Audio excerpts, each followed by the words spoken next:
Ele detém o título de maior aeronave em voo no mundo. São mais de 500 toneladas de metal a desafiar a gravidade. Um avião a jato tão grande que o primeiro voo dos irmãos Wright poderia ter ocorrido dentro de seu compartimento de carga.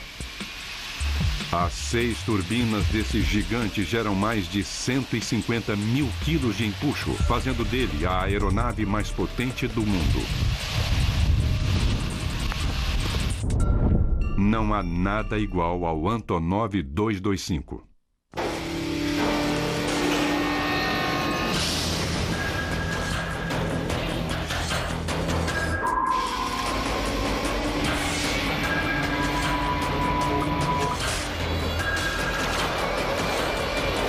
Superestruturas.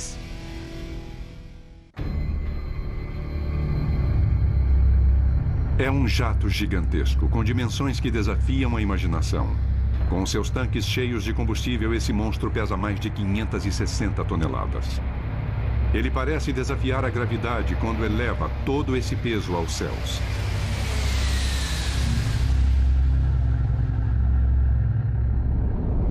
É um avião tão grande que até o homem encarregado de pilotá-lo achava que ele não iria sair do chão.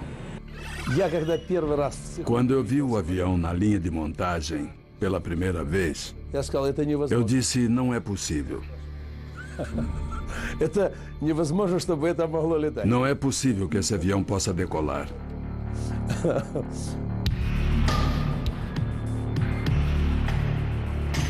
Sua envergadura mede 88 metros. O diâmetro da fuselagem é de 19 metros.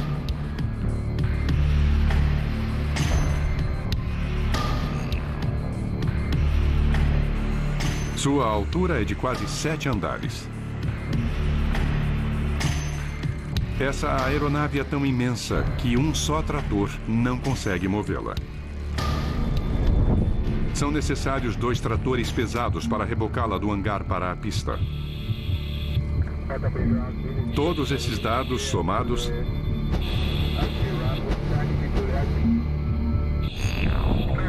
significam que o Antonov 225 é o maior jato comercial do mundo.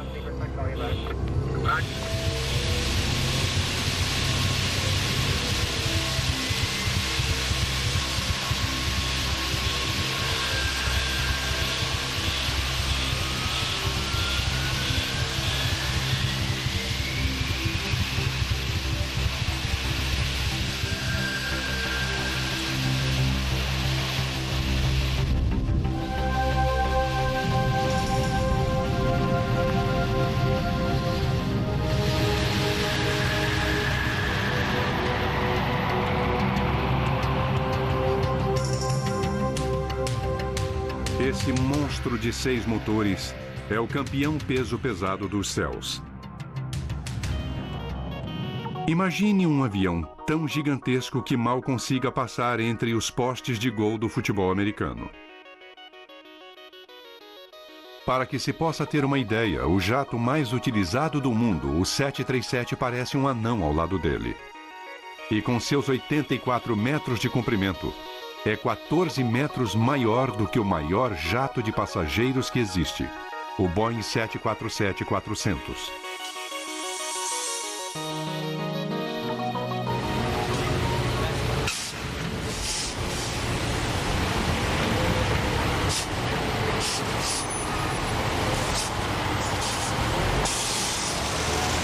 Nenhum avião no mundo se compara ao Antonov 225 em termos de capacidade de carga. O C-17 Globemaster da Força Aérea Norte-Americana transporta 85 toneladas. E o poderoso C-5A Galaxy sobe aos céus com 135 toneladas. Mas em termos de cargas gigantes, os aviões Antonov da Ucrânia estão numa outra classe. O Antonov 124, o irmão menor do 225, se é que algo desse porte pode ser chamado de menor, aceita uma carga de mais de 150 toneladas.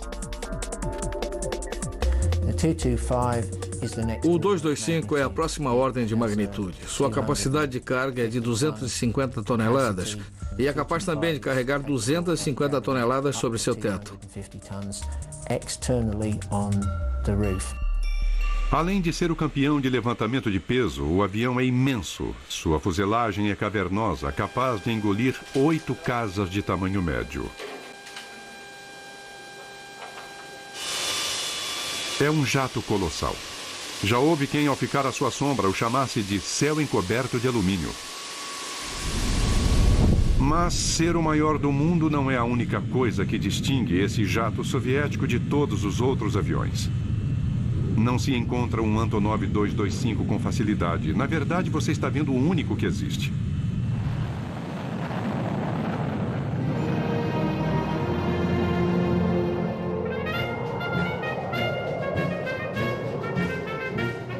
O 225 tem uma longa história de criação, abandono e depois de um renascimento que lembra a lenda do Fênix, pois ele voltou aos céus vindo das cinzas econômicas da antiga União Soviética. A odisseia desse jato único realmente o coloca numa classe à parte de todas as outras máquinas voadoras. O Antonov 225 evoluiu da competição intensa com os Estados Unidos da América pelo domínio do espaço. Esse pesado monstro de metal foi construído na Ucrânia em 1988 para carregar o ônibus espacial soviético. O ônibus espacial, com seus 36 metros, ficava confortavelmente apoiado sobre os ombros largos do Antonov 225 e era ofuscado pelas dimensões da aeronave projetada para transportá-lo.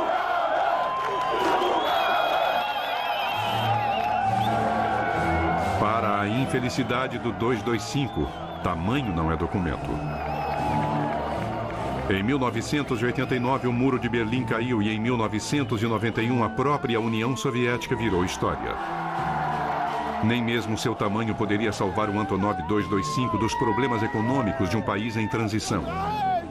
O programa espacial deles foi cancelado e esse jato assombroso foi aposentado e promovido a ser a maior pilha de sucata do mundo. Eles estacionaram o avião num canto do complexo de Gostomel, onde eram conduzidos os testes, e ficaram vendo esse patrimônio maravilhoso cair aos pedaços.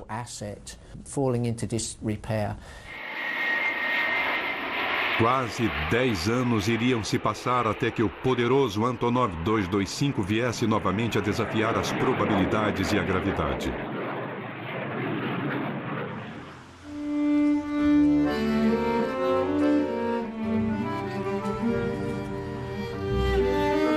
O maior avião do mundo leva o nome de seu criador. O nome de um homem cuja paixão pelos aviões teve início no tempo em que o czar Nicolau II ainda imperava sobre a Rússia e a ciência aeronáutica vivia sua primeira infância. Ele viria a se transformar num dos heróis de uma nação que ainda não existia. Oleg Konstantinovich Antonov nasceu no dia 7 de fevereiro de 1906, perto de Moscou. 3 anos apenas depois de os irmãos Wright terem voado pela primeira vez em Kitty Hawk. Enquanto seu país atravessava a Primeira Guerra Mundial e a Revolução Comunista, o jovem Antonov mantinha sua cabeça nas nuvens. Ele colecionou peças de aviões da Primeira Guerra e sua fascinação com o voo o levou a projetar seu primeiro planador. Oleg Antonov construiu sua primeira máquina voadora em 1923, quando tinha 17 anos de idade. Era um planador que não chegou a ter muito sucesso, mas durante os 15 anos seguintes, Oleg Antonov construiu muitos outros planadores de classe internacional que ganharam alguns campeonatos soviéticos e mundiais. Ele aperfeiçoou suas técnicas de engenharia na Escola Politécnica de Leningrado, onde se formou em 1930. A partir daí, trabalhou como projetista-chefe em várias fábricas soviéticas, desenvolvendo mais de 30 tipos diferentes de planadores. Ele foi um engenheiro de muito talento, especialmente em aerodinâmica. Durante a Segunda Guerra Mundial, Oleg Antonov foi subchefe de projetos do Sr. Yakovlev, o famoso projetista de aviões de caça, mas isso não o satisfazia. Nas horas vagas, se é que ele tinha horas vagas, ele projetava seus próprios aviões, um dos quais veio a ficar famoso, o biplano Antonov II. Esse pequeno avião, o Antonov II, mostrado em frente aos escritórios de seu criador em Kiev, foi o modelo que o levou a projetar os jatos de grande capacidade de carga que levam seu nome hoje. O projeto teve o apoio do Sr. Yakovlev e do Ministério da Indústria Aeronáutica. O primeiro protótipo foi montado na fábrica de Kiev e voou em 1946. O avião era bom, obteve grande sucesso e o governo resolveu produzi-lo em grande escala.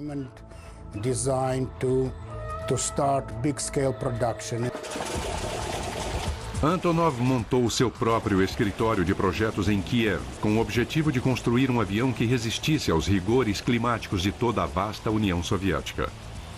Uma aeronave que fosse capaz de pulverizar as plantações na Ucrânia e depois levar correspondência às regiões desoladas e congeladas da Sibéria. Foram construídos 18 mil desses burros de carga e muitos ainda prestam serviço hoje. A capacidade que Antonov tinha para projetar aeronaves que preenchiam perfeitamente as necessidades soviéticas fez com que ele se tornasse amigo de Nikita Khrushchev, o que lhe deu um certo status na União das Repúblicas Socialistas Soviéticas. Pouca gente tinha um escritório assim na União Soviética. O escritório de Antonov foi preservado como se fosse um santuário e está cheio de objetos antigos que lembram a Guerra Fria, gravadores secretos, sistemas complexos de comunicação e painéis secretos. Esses objetos revelam truques de pouca tecnologia que eram usados na prática da engenharia e dizem muito sobre Oleg Antonov e seu papel vital para a aviação soviética. Antonov continuou a projetar aviões nesse escritório e esses aviões ficavam cada vez maiores graças a esse homem ao qual a Ucrânia dedica uma admiração pouco divulgada por ele ter consistentemente produzido os maiores aviões do mundo. A primeira aeronave de fuselagem larga do mundo foi projetada aqui em 1965, o Antonov 22. Até hoje, o 22 continua sendo o maior avião a turbohélice do planeta. Foram produzidos cerca de 100 desses grandes aviões militares de transporte.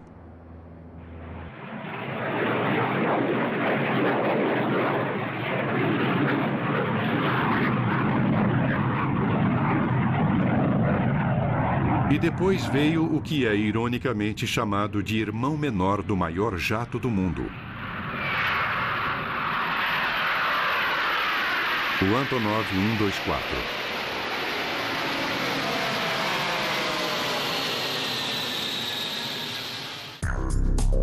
O 124 deve seu formato de baleia à sua função principal, pois foi desenvolvido em meados dos anos 70 para ser o avião de transporte pesado estratégico dos militares soviéticos. E para isso deveria ser capaz de transportar mísseis e tanques. Com sua envergadura de 73 metros e seu comprimento de 69 metros, ele detém com facilidade o recorde mundial de maior avião jamais produzido em massa. Foram montados mais de 60 jatos. Foi Oleg Antonov quem liderou o anteprojeto e houve resistências internas no governo, alguns conflitos de opinião, mas a ideia de Antonov acabou prevalecendo. Algumas das características mais notáveis dessa criação gigantesca de Antonov eram as asas mais grossas do que as de seus antecessores, o que oferecia mais sustentação e permitia levar mais combustível. A aeronave tinha portas de carga no nariz e na cauda, permitindo que veículos entrassem por um lado e saíssem pelo outro. Esse jato tinha a capacidade de se inclinar para frente sobre seu trem de pouso, facilitando o acesso pela frente, e dispunha de seu próprio guindaste, que levantava cargas na cauda e as levava para dentro do avião, para a posição desejada. O 124 era excelente para ir onde os jatos em geral não chegam.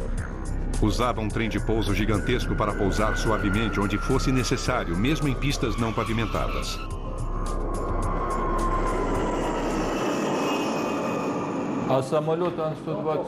O Antonov 124 é capaz de pousar em pistas de pouso primitivas. Já pousou até na região polar em campos de pouso congelados, quando transportávamos suprimentos para aquelas regiões. O primeiro protótipo voou em dezembro de 1982 e em 1984 o avião de transporte já estava em produção.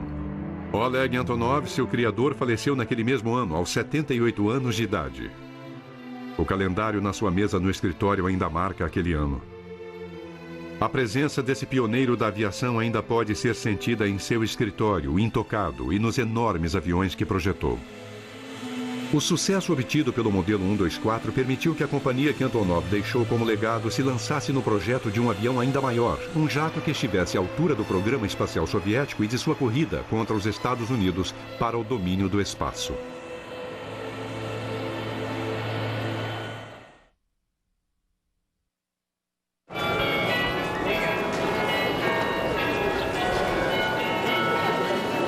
Uma coisa é certa, na antiga União Soviética, o que era maior era sempre considerado como melhor. Das estátuas colossais aos helicópteros desajeitados, o tamanho dominava.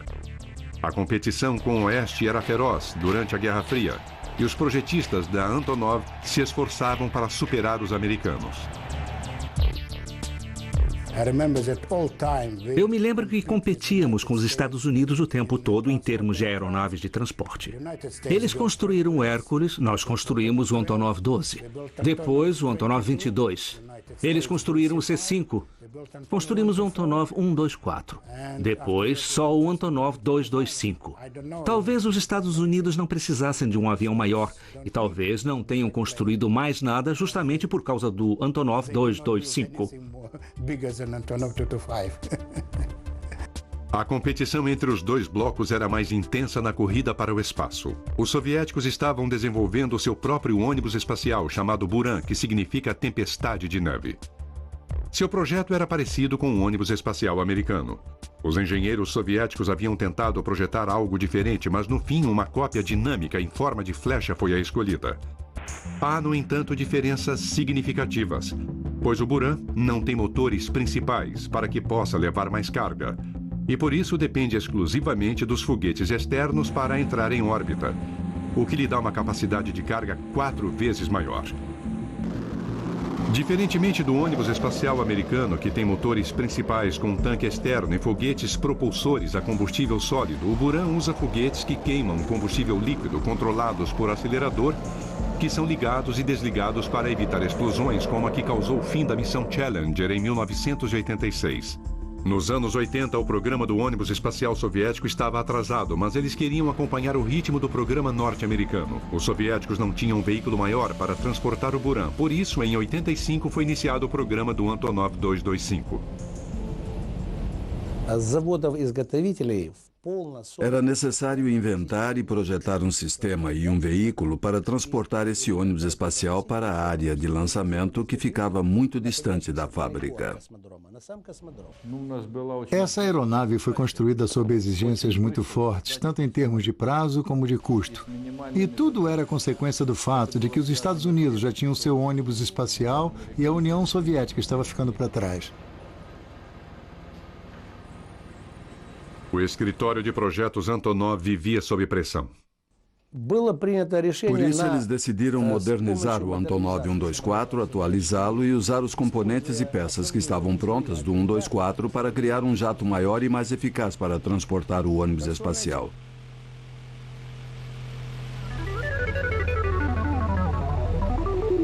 Com o apelido de Mria, que quer dizer sonho, em russo, o Antonov 225 nasceu da tecnologia que criou seu irmão menor.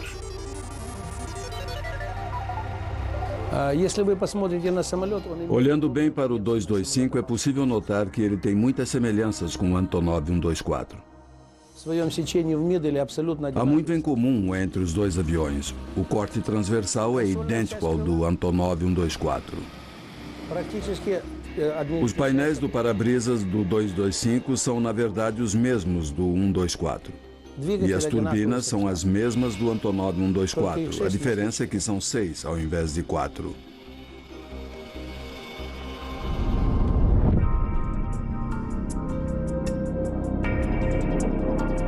Mas as comparações param por aí. Não é preciso ser perito em aviação para identificar as diferenças entre os dois modelos, e a maioria tem a ver com porte e potência.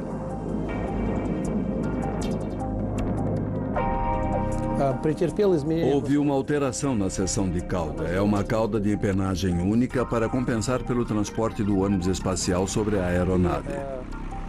Não há porta traseira de carga porque a fuselagem é muito longa e nós aumentamos os números de suportes do trem de pouso traseiro. Há 7 de cada lado no Antonov 225, que usa um total de 32 rodas, incluídas as da bequilha dianteira.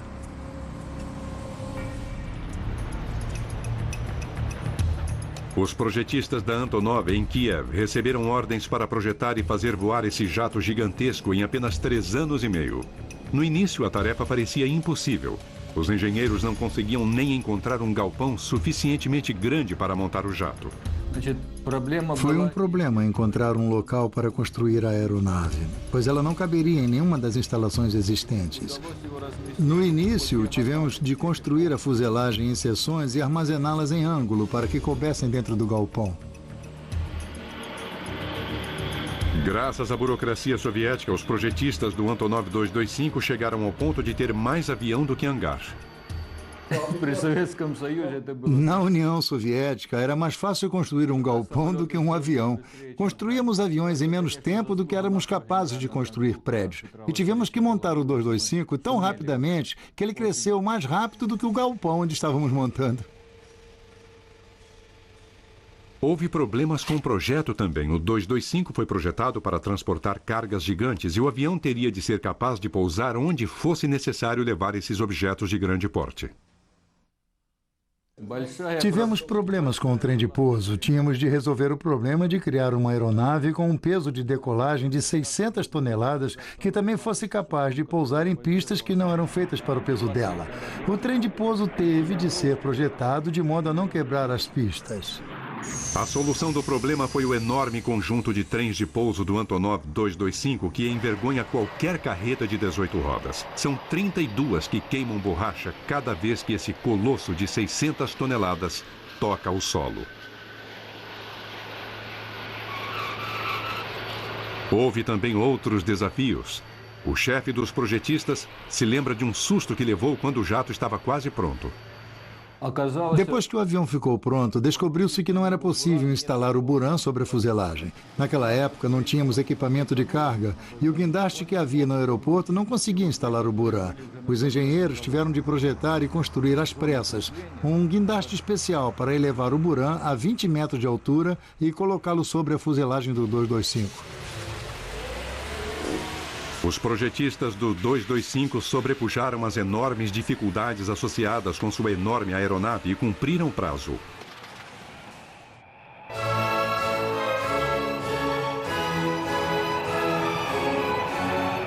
Ele foi rebocado para fora do hangar com toda pompa e circunstância. Chegara a hora de provar que esse gigante de 6 motores podia voar.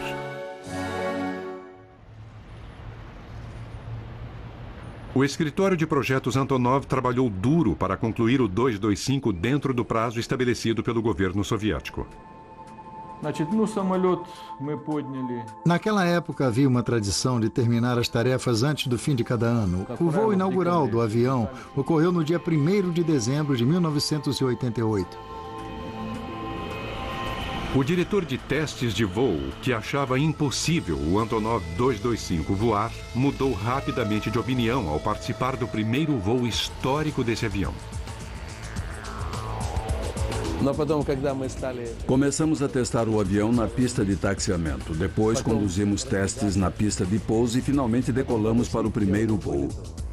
E quando ele decolou, eu vi que era totalmente possível voar com 225 e isso era incrível. Todos os que trabalharam para construir esse avião criaram um forte vínculo com ele, dos projetistas aos pilotos de prova. Eu me senti muito orgulhoso quando vi o avião decolar pela primeira vez. Foi um dia muito feliz. Meu nome é Alexander Galunenko. Eu sou o piloto-chefe de provas da aeronave Antonov 225. É claro que gosto de fazer o que faço. É um emprego único, um verdadeiro desafio. Este avião é absolutamente único. O 225 quebrou 109 recordes mundiais de autonomia, altitude e capacidade de carga em poucos meses após seu voo inaugural.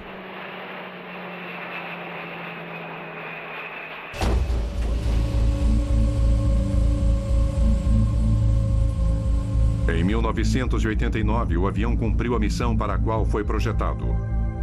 Voou com um ônibus espacial soviético que pesava 90 toneladas preso ao seu exterior pela primeira vez.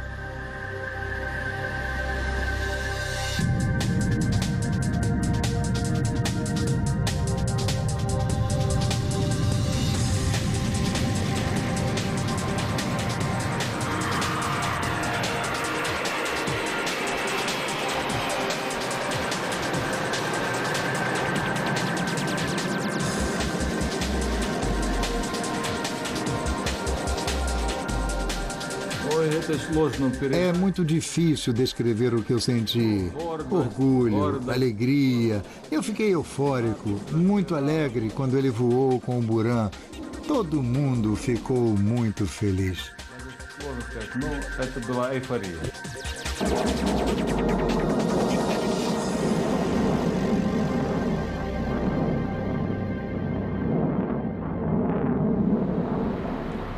O 225, com Buran preso a ele, apareceu pela primeira vez perante uma audiência internacional no Salão de Aviação de Paris em 1989. O jato gigantesco roubou a cena. Eu me lembro que em Paris, em 1989, os visitantes não se interessaram por nenhum outro avião do show, mas havia uma fila enorme perto do nosso para visitá-lo. O porte e a potência do Antonov 225 capturaram imediatamente a imaginação do mundo. Houve até propostas para transformar o Antonov em aeronave de lazer para fazer cruzeiros. Houve muitas propostas estranhas apresentadas por estrangeiros muito ricos. Foi sugerido que ele fosse transformado em hotel voador com quartos e suítes no deck superior e no deck de baixo haveria piscinas e um cassino. E quantas pessoas poderiam desfrutar dessa fantasia de lazer? Do ponto de vista técnico, o avião poderia levar até 1.500 pessoas. É interessante fazer algumas comparações. O jato de passageiros de maior capacidade em operação hoje é o Boeing 747-400, que a plena carga transporta apenas 524 passageiros. Se fosse adaptado, o Antonov 225 poderia levar quase 3 vezes esse número de pessoas. O Buran acabou só executando um voo espacial, e poucos anos após o voo inaugural do 225, ocorreu um evento que mudou o mundo e acabou com todos os planos grandiosos acerca do futuro desse jato gigantesco.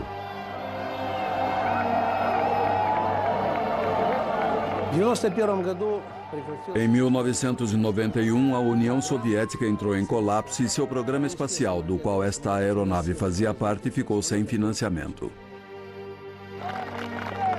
Boris Yeltsin cancelou o programa espacial por falta de fundos e também por outras razões. O gerente-geral do projeto foi um dos que planejaram a tentativa de golpe de 1991. O Rei dos Céus foi abandonado e teve suas peças canibalizadas para uso em outros jatos. O único Antonov 225 do mundo estava sendo esquartejado aos poucos, sacrificado, pedaço a pedaço, para salvar da ruína financeira a companhia que o projetou. Ele deixou de voar por falta de fundos e permaneceu parado por 8 anos. O avião, que foi criado para competir na Guerra Fria, acabaria renascendo na forma de ferramenta capitalista.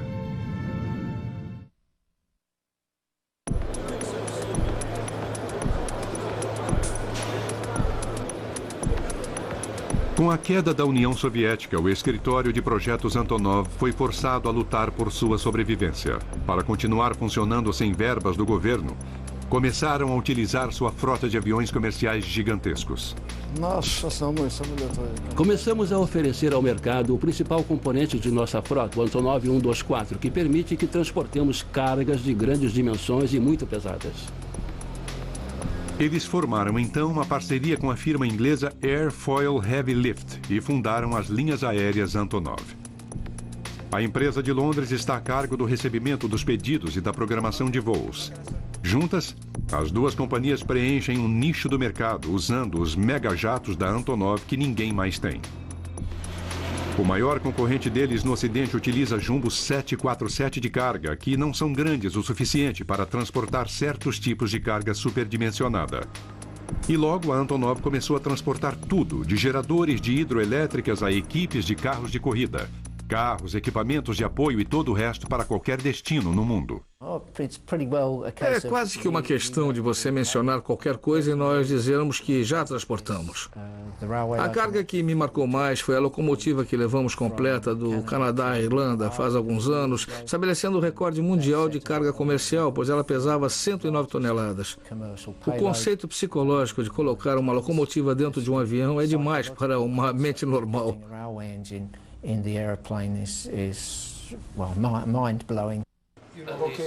Ok, estamos falando de um total de 120 toneladas, metade sendo descarregada em Chicago e outra metade na Colômbia.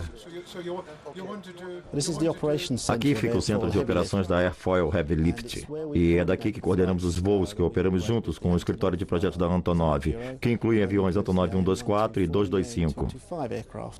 O planejamento é crucial quando a carga é muito grande ou muito pesada, ou ambos, e os computadores ajudam a determinar como a carga vai ser colocada a bordo. Desenvolver o plano de voo é também um grande desafio. Cargas pesadas resultam em alto consumo de combustível e, em geral, são necessárias várias escalas para reabastecimento. O impressionante é que os maiores aviões do mundo não exigem as maiores pistas de pouso do mundo. Esses aviões podem pousar em espaços limitados. O 124 pode pousar até em campos gramados, o que o tornou muito popular na África, onde transporta suprimentos que salvam vidas. Um deles, uma vez, levou 452 refugiados etíopes para um local seguro. O grande 124 sustenta também o escritório de projetos Antonov.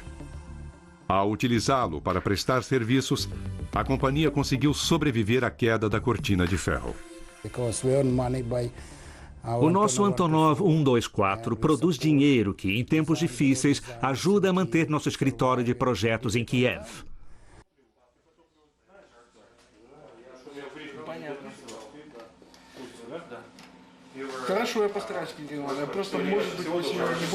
Além de sobreviver, eles montaram um negócio muito sólido. No fim dos anos 90, a companhia estava recebendo pedidos para transportar cargas de mais de 150 toneladas, que é a capacidade máxima do Antonov 124. Ganhamos muita experiência em transporte comercial com a operação do 124 e chegamos à conclusão de que havia uma demanda para transporte de cargas com peso além da capacidade do 124. Aparecera uma oportunidade para o 225 e sua enorme capacidade de carga, mas ele estava enferrujando num aeroporto ali perto. Os dirigentes da companhia perceberam que ele poderia suprir a demanda por transporte de megacargas.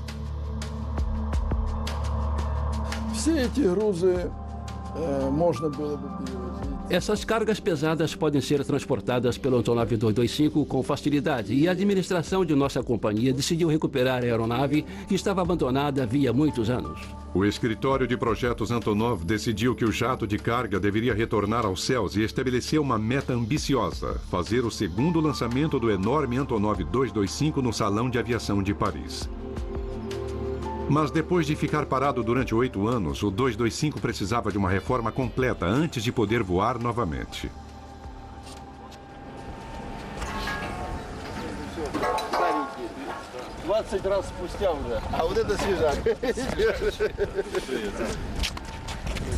E de repente foi como se a história se repetisse, pois os mesmos projetistas, montadores e pilotos desse avião fenomenal foram chamados para executar o milagre de sua ressurreição.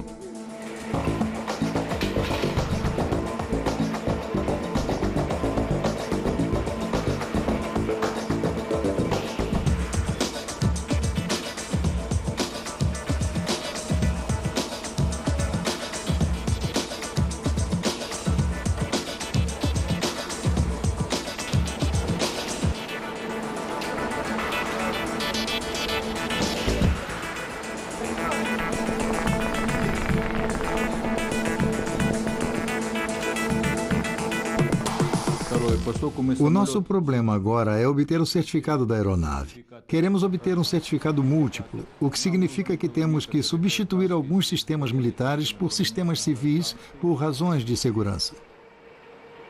O avião de 10 anos de idade teve de ser tratado como se fora um avião novo. O 225 nunca havia sido certificado, não havia provado às autoridades que era seguro para voar. Seus voos iniciais, até mesmo o transporte do ônibus espacial soviético, foram considerados testes militares. Mas agora esse gigante deveria passar por mais testes para provar que atendia aos padrões da aviação internacional antes de receber o certificado que o autorizaria a fazer voos comerciais. A maior parte do procedimento de certificação havia ocorrido em 1989, mas depois do colapso da União Soviética, esse procedimento foi sustado. Ainda são necessários 8 ou 10 voos para concluir a certificação e nós vamos voar e conseguir o certificado desse avião. O jato também tinha de ser atualizado tecnicamente. Os engenheiros instalaram equipamento moderno de navegação e de telemetria, além de um sistema Honeywell de comunicação. A tripulação do avião é de 17 pessoas e suas acomodações foram melhoradas. Havia novos regulamentos quanto ao nível de ruído que deveriam ser atendidos. E esse avião enorme, que já era forte, teve de ser reforçado. Tivemos de reforçar a estrutura primária, especialmente o piso e a seção do nariz, para que a aeronave pudesse transportar cargas de grande volume e muito pesadas, de até 250 toneladas.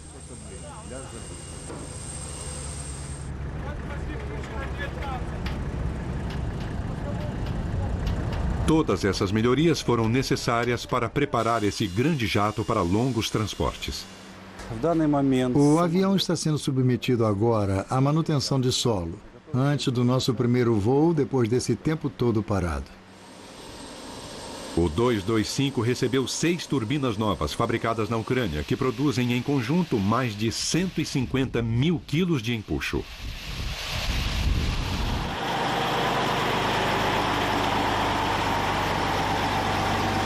Para alcance máximo, o jato tem de levar 280 toneladas de combustível, o equivalente a 290 mil litros. O suficiente para encher os tanques de 6 mil carros de porte médio. O 225 leva consigo um lago de combustível, que ele bebe à razão de 18 toneladas por hora. Dependendo do peso da carga, ele pode voar 13 mil quilômetros, sem escalas. Essa é a distância de Nova York a Hong Kong.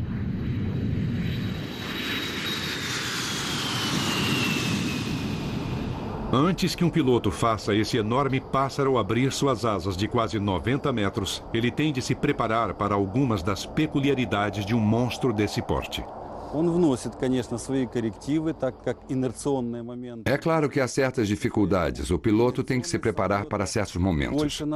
Por exemplo, a envergadura é tão grande que há momentos em que o avião resiste à aceleração. As asas são tão grandes que tem de decolar primeiro para depois dar sustentação à aeronave. E por isso qualquer alteração na velocidade pode causar problemas para a tripulação.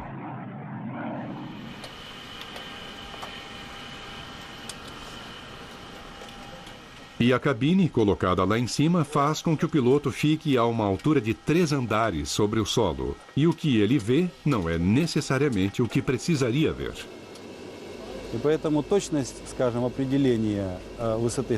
O pouso do 124 ou do Boeing 747 tem certas peculiaridades e o mesmo acontece aqui com o 225. Por exemplo, os olhos do piloto estão a cerca de 10 metros do solo quando ele pousa. E ele tem que confiar nos instrumentos para pousar, e não no que vê.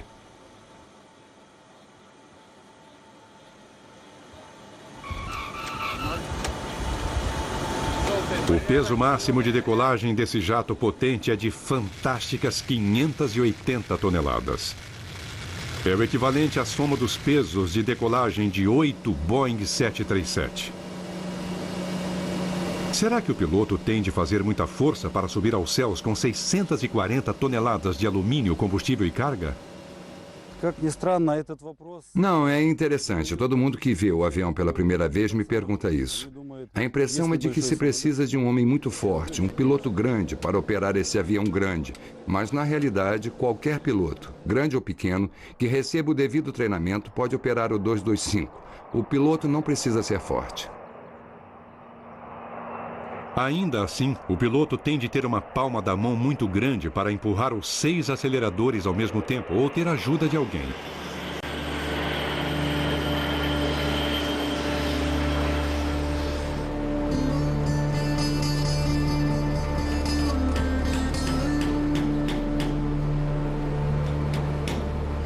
No período de 1 ano de ser retirado da naftalina e depois que as peças canibalizadas foram repostas e os sistemas de bordo atualizados, os homens que originalmente montaram o 225 podiam voltar a se orgulharem dele.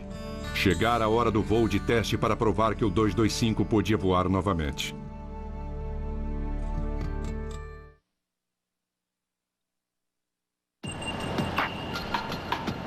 Foram gastos 20 milhões de dólares na reforma do Antonov 225 e em abril de 2001, depois de 8 anos no solo, o Golias de 6 turbinas acelerou e decolou no seu segundo voo inaugural.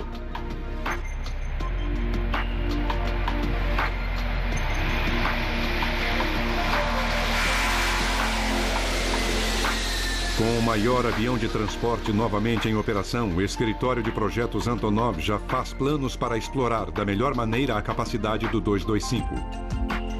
O avião tem grande capacidade de carga, podendo levar ao ar mais de 250 toneladas. E seu compartimento de carga de 43 metros de comprimento poderia engolir toda a fuselagem de um Boeing 737. Os engenheiros estão estudando a possibilidade de transportar fuselagens de 737 entre fábricas que distam milhares de quilômetros umas das outras. E o avião tem outra característica única, pois pode transportar carga no seu exterior, como o fez com o ônibus espacial soviético. Módulos aerodinâmicos estão sendo projetados para serem colocados sobre a aeronave no lugar do ônibus espacial. Eles vão levar volumes que sejam grandes demais para entrar no imenso compartimento de carga do 225.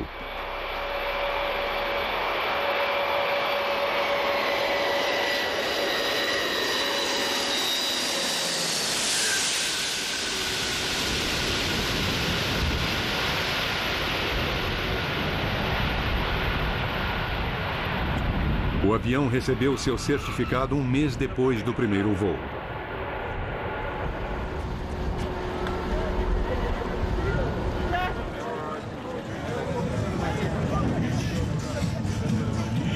Foi um dia de muito orgulho para os ucranianos.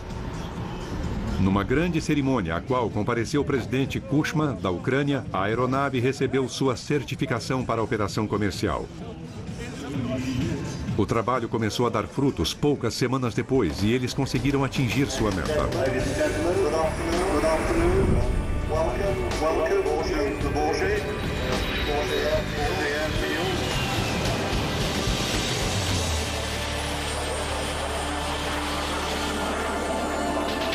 O 225 voou para a França e debutou pela segunda vez no Salão de Aviação de Paris. E como antes, o enorme jato fascinou todos os que o viram.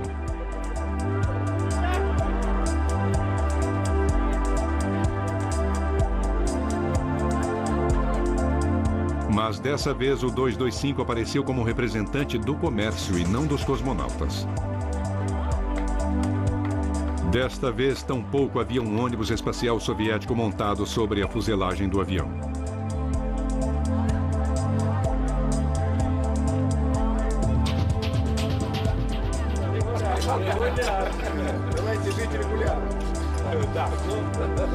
Em vez disso, a tripulação do Antonov fez o maior número de contatos possível, na esperança de conseguir contratos para transportar carga de outros países no seu avião, único no mundo. E quando o Antonov 225 finalmente rugir sobre a pista e elevar todo o seu peso, as pessoas que assistem ao show em Paris não vão ver apenas o renascimento do maior jato do mundo. Vão ver um grupo de homens da antiga União Soviética voando para um novo mundo econômico.